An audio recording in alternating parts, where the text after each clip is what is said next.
की यह भावुक कहानी शायद देश के लाखों युवाओं के दिल की बात कह दे। ये चिंटू की, जो आपके ही पड़ोस में रहता है।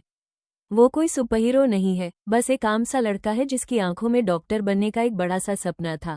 रात के 3 बजे एक टेबल लैंप की रोशनी, कमरे में अंधेरा है, बस एक टेबल लैंप जल रहा है। टेबल पर मोटी मोटी जीव विज्ञान, बायोलॉजी और रसायन विज्ञान, केमिस्ट्री की किताबें बिखरी पड़ी हैं।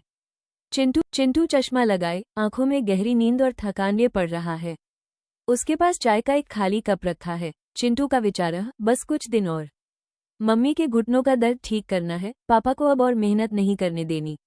मुझे डॉक्टर बनना ही है। परीक्षा का दिन और वो उम्मीद। चिंटू परीक्षा केंद्र से बाहर निकल रहा है। उसके चेहरे पर एक बड़ी सी मुस्कान है। उसके पसीने से भीगे माता पिता गेट पर खड़े हैं। चिंटू दौड़कर अपनी माँ के गले लग जाता है। चिंटू, मम्मी, पेपर बहुत अच्छा गया। इस बार पक्का सरकारी कॉलेज मिल जाएगा। जब सपना टूटा। टीवी की स्क्रीन पर लीक। घर का माहौल अचानक बदल गया है। टीवी पर न्यूज़ चल रही है। नीट पेपर लीक, करोड़ों में बिके सवाल। चिंटू के हाथ से पानी का गिलास छूटकर गिर जाता है और फर्श पर कांच बिखर जाता है। उसकी आंखें फटी की फटी रह जाती हैं। उसके पीछे उसकी माँ ने अपने हाथों से अपना चेहरा ढक लिया है और पिता शून्य में देख रहे हैं।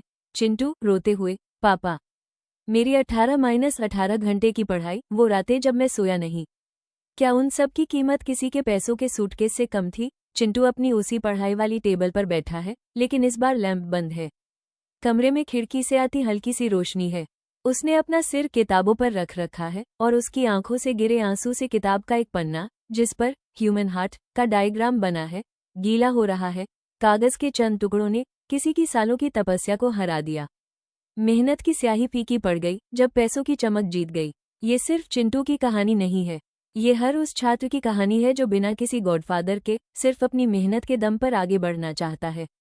जब एक पेपर लीक होता है तो सिर्फ एक परीक्षा रद्द नहीं होती, बल्कि इस देश के भरोसे और लाखों मासूम सपनों का कत्ल होता है। ईश्वर उन सभी छात्रों को शक्ति दे जो इस दौर से गुजर रहे हैं।